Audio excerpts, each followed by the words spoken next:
फिर पढ़ते हैं सॉफ्टवेयर क्वालिटी एट्रीब्यूट्स क्या होते हैं, ठीक है। तो software quality attributes are the feature that facilitate the measurement of performance of a software product by software testing professionals. Means क्या होता है कि जब आप सॉफ्टवेयर डेवलप कर लेते हैं तो फिर क्या होता है कि सॉफ्टवेयर टेस्टिंग होती है। वो किस चीज़ से होती है? जो प्रोफेशनल्स होते हैं जो कि सॉफ्टवेयर टेस्ट करते हैं कि कितना मतलब अभी मतलब सही है कि नहीं है इसको परफॉर्म करने के लिए, ठीक है। तो इसमें क्या क्या इंक्लूड होते हैं जो भी एट्रीब्यूट होते हैं वो होती हैं availability, interoperability, extensibility, testability, correctness, reliability, learnability, efficiency, robustness and maintainability, readability, portability and etc. जो भी आपकी बहुत सारे चीज़ें हैं, ठीक है।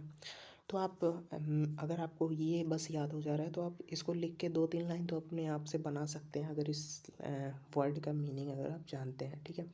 तो high score in SQA means testing में जो भी हाई स्कोर होता है, ठीक है, तो वो इनेबल्स करता है कहाँ पे?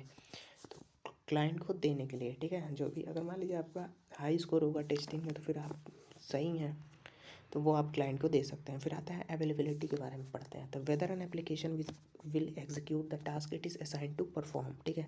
अगर मान लीजिए कि जो भी टास्क है उसको एग्जीक्यूट कर लेता है तो फिर ये क्या करना है, परफॉर्मेंस जो भी ऑपरेशन है उसके लिए असाइंड हो जाता है, मीन्स हाँ ये काम कर रहा है। फिर आते हैं interoperability, the ability of two system to engage in the exchange of information via certain interfaces. Means क्या होता है, जब टू सिस्टम क्या होते हैं इंफॉर्मेशन को एक्सचेंज करते हैं, ठीक है, किसके थ्रू? एक इंटरफेस के थ्रू, ठीक है।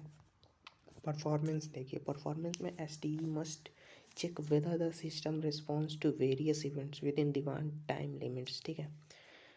तो परफॉर्मेंस मीन्स देखा जाता है, परफॉर्मेंस अगर यूँ कहें तो अगर सॉफ्टवेयर की टेस्टिंग हो रही है तो कितने नंबर आ रहे हैं कितने नहीं आ रहे हैं, फिर टेस्टिंग होगी, फिर मतलब कुछ सही करके टेस्टिंग होगी तो फिर जो चेंज आता है, जो परफॉर्मेंस चेंज आता है कि हाँ ये कितना काम कर रहा है उसके बाद से, ठीक है, वो चीज़ें आती हैं इसके अंदर। फिर सिक्योरिटी की भी चेक होती है, जैसे कि इसमें कहीं मान लीजिए सिक्योरिटी कहीं फुल सिक्योरिटी, जैसे कि आप इंस्टाग्राम पे या फिर कहीं भी देखते हैं तो आप अगर लगा देते हैं कि अकाउंट इंडिविजुअल मीन्स प्राइवेसी लगा देते हैं तो फिर कोई देख थोड़ी पाता है आपकी वीडियो फोटो को, तो वो क्या है, एक सिक्योरिटी प्रदान की गई है किसके द्वारा? आप यूँ कहें तो इंस्टाग्राम पे अगर आप फोटो अपलोड कर रहे हैं तो इंस्टाग्राम वाले ने ऐसी सिक्योरिटी दे रखी है, ठीक है। तो वो चीज़ें देख के ही चेक करके ही क्या होता है कि उस चीज़ की सॉफ्टवेयर की पब्लिशमेंट होती है। तो वैसे ही सिक्योरिटी होनी चाहिए। अगर मान लीजिए कहीं आप चला रहे हैं और अनऑथराइज यूज़र्स आपके में कोई भी मैलिशियस कोड्स डाल देता है, ठीक है, कोई भी वायरसेस, तो आपका सिस्टम क्या हो सकता है, डिस्ट्रॉय हो सकता है, ठीक है।